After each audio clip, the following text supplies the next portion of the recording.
Muslim mob attacks Hindu temple. Pakistan deploys military in response. On August 4th, a Muslim mob swarmed a Hindu temple in Bhong City in the Rahim Yar Khan district in the Punjab region in Pakistan. According to Asif Raza, a police officer in Bhong City, the mob was riled up by the court's decision to grant bail to an 8-year-old Hindu child. This decision sparked outrage in the Muslim community. The Muslims claimed that the boy committed blasphemy, a crime punishable by death in Pakistan. This boy is alleged to have been caught, allegedly intentionally, urinating on a carpet within the local madrasa, which is an Islamic religious school. The boy was arrested on blasphemy charges, the youngest to ever be charged with the offense. In response to the boy's bailout, a Muslim mob attacked a Hindu temple, destroying statues and taking down the temple's main door. The mob also attempted to barricade the road leading to the temple. The situation was de-escalated when Pakistani soldiers were called in to help control the crowd. When the police and military were able to stop the attack, the temple was already significantly damaged. So I want to unpack this because there's like 50 pieces. Before you unpack this, I think the title should have been 8-year-old boy was arrested for blasphemy. This is the title right here. Guys, in Pakistan, so now the military is involved apparently, okay? But this whole thing started because of an 8-year-old, again, an 8-year-old was arrested for blasphemy in Pakistan. Like, what the hell? What is happening in Pakistan? Every time we think Pakistan cannot outdo itself in this whole ridiculousness when it comes to blasphemy charges, Pakistan is like, hold my beer. Well, non-alcoholic beer, whatever. But this is the first time, isn't it? 8-year-old. This is the first time. This is an 8-year-old has been charged for blasphemy. A new record was set. A new low for Pakistan. Guys, imagine how bad things are in Pakistan for blasphemy charges, and then Pakistan managed to go worse than that. Guys, and again, this little boy was charged for blasphemy for something that wasn't even intentionally blasphemous. Like, this kid, it's a Hindu kid. He probably doesn't even understand what the hell blasphemy is. What did he do? He just went pee-pee in the mosque? So allegedly, he peed it supposedly intentionally in a madrasa, specifically in a room where there were holy books. Now, I would speculate, and again, this is speculation, that this was, if he even did pee in the madrasa, I'm going to assume that this was not intentional. It's an 8-year-old boy. Like, accidents happen. Sometimes you pee yourself. Like, that seems like the most logical, simple explanation for what probably occurred. But maybe I'm wrong. Maybe I'm too charitable, or maybe I'm too rational and reasonable. I don't know. Okay, but then before you unpack this again, I just want to tell you that the next step was that the mob is attacking Hindu temples because they're holding Hindu adults responsible, and they want to collect the Hindus in Pakistan. They want to punish them collectively for the actions of this 8-year-old boy. Like, do you think like this 8-year-old boy was sent on a mission by the entire Hindu community as like, was this like a trained spy? And like, you go there, you find the holy text and you pee on it. Like, this is like, I don't understand. Okay, you talk. I don't. This is such level of absurdity. I've been doing this for 15 years, Susanna, and I still get shocked. I still hear stories, and I'm like, no way, this is real life. After 15 years of doing this, I'm still like, what? But go on, Sus. I mean, this is definitely like an only in Pakistan type of story.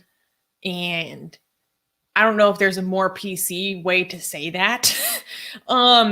So this incident allegedly happened with this 8-year-old boy, and he was arrested and charged with blasphemy. I would like to remind everyone that blasphemy is punishable by death in Pakistan, and it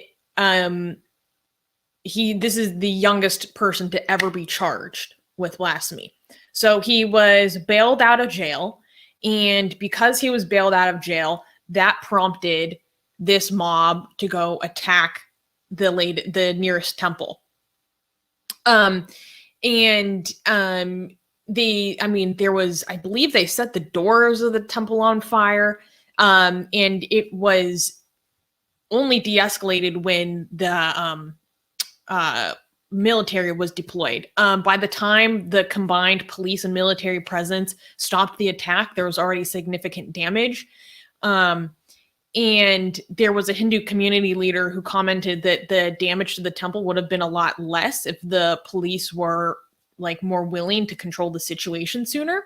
I believe I read reports that there are some police officers who, actually, let me find this news source, who are being held accountable for not taking action sooner. So the only small positive is that, you know, the military did intervene. The temple has been repaired by the government. The government paid for this repairs. It was handed back to the Hindu community in a ceremony last week. Dozens of people have been arrested for the vandalizing of the temple, and the authorities have told them that they're going to have to pay for the repairs. I would like to note that there's a good thing about this story, and it's an update. So an update as of 2 days ago is that the police have dropped the blasphemy charges against this kid. So that is good news. There was international outrage and just like what? Like everyone was like, what are you telling me? This is insane. And I think that prompted a lot of this action and why his charges were removed. And there was a lot of condemnation from the quote, the charges against the boy were baseless, said Tahir Mahmood Ashrafi, the special representative of the Prime Minister on religious harmony. Ashrafi said the police officers who had charged the boy had been arrested. So now they are arresting the police officers who are charging this child. That's great. Mm-hmm. But yeah, and then he says, quote, so much. Minorities are equal citizens, and these are illiterate people attacking worship places, he said. Quote, our Islam does not allow attacking of another religion's place of worship. I would question that assertion. Yeah. And the boy and his family are still in hiding and under protective police custody for fear of reprisals. So obviously, maybe not obviously if people are not aware, mob violence against alleged blasphemers in Pakistan is like the most severe in the world based on the empirical data that I've seen. You are often safer on death row in Pakistan if you're accused of blasphemy than you are safer just out in the public. It's a little bit of a sick irony. And there were some reports saying that Hindus that lived in this town where this happened started to flee the area because of the communal violence that was being like, oh yeah, quote, the neighboring community felt the Muslims mob attack on the temple. According to Lal Malhi, a Hindu and member of Pakistan's parliament, many Hindus feared for their lives and vacated the town. So it's important to highlight that this aspect of communal collectivist violence is very severe in Pakistan. If you're just a member of a religious minority, you can easily feel violent reprisals because you happen to belong to the same group as someone who is accused of blasphemy. And many of these blasphemy accusations are very clearly attempts to persecute religious minorities, discriminate against them, and a convenient way to take out personal problems on people. And it's an extremely dangerous affair to get involved in. It can have deadly consequences extremely quickly for people. Yeah, I just want to point to the fact that how bad your country must be if we have to celebrate the fact that, wow, the government actually did its job. We're like, oh yeah, like like right now we were like, okay, good. The people who did the crime, they were arrested. People were like, oh my god, this is great. Actually, the people who did the crime got arrested. Like, this is how low our expectations are when it comes to Pakistan, where things that are supposed to happen, when they happen, they're like, oh my god, what is, actually Pakistan. But let's also be fair though, because a lot of people, when they see bad things happening in a country like Pakistan or India, they can't. Everyone's thinking is so black and not everyone. I actually did black and white right now by saying everyone. So many people's thinking is so black and white that they assume all or nothing, that they can't assume anything right happening in a country because so many horrible things happen in the country. But no, like, in Pakistan, the problem from the mob is bigger than the problem from the government. Like, unlike like a country like Iran, where the problem from the government is bigger than the problem from the people, in Pakistan, it's the mob that you need to be worried about more than the government.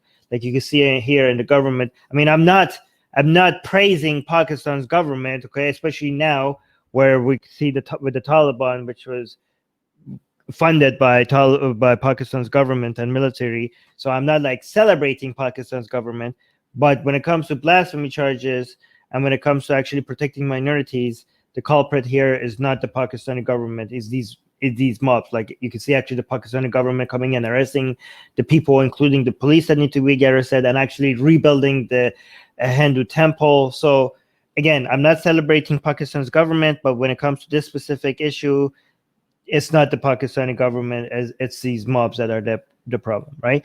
I mean, again, the Pakistani government is still some problem. The fact that they have blasphemy laws on their book, that is still an issue. The fact that people do get charged for death sentences in Pakistan, even though the Pakistani government doesn't carry out those death sentences, that's the fact that those laws still are there and people stay in jail for years before they go free. That's still a problem. I mean, you could also argue that those exist because the government is intimidated by its Islamists mob as well. So you could also say like, well, that's also because of the Islamists.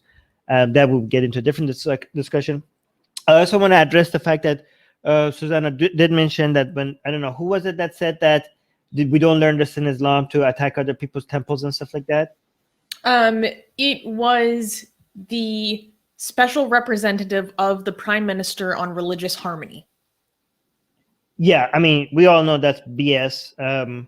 That's a fundamental part of Islam, and Mortal Skeptic like nailed it. But which part of Islam that actually like it's not just like some side orders. Like this is specifically Abraham's and Muhammad both we have it that they smashed other people's idols. Like when Muhammad took over Mecca, he specifically went to the Kaaba and destroyed all the other idols. And that's hadith. But Abraham smashing other people's idols, that's actually in the Quran, right? So you don't even need to refer to hadith for this to be Islamic. Like you can't clean that part from Islam because that's actually Abraham destroying idols. It's within the Quran. Like it doesn't get more foundational than this, And you're talking Abraham, like you're talking about the father figure of, yeah. So anybody who denies that just doesn't understand Islam. Hey guys, if you're a fan of Blasphemy and Sexy Callie, like me, then you need to be sure to subscribe to our newsletter, link in the description below. Because if you subscribe, we will send you a free copy of our Blasphemous Art ebook. And let me tell you, it is the tastiest blasphemy that you can find anywhere available today. And we are so generous with our Blasphemy that we continue to send you more Blasphemy every week. So make sure to subscribe. Link in the description below.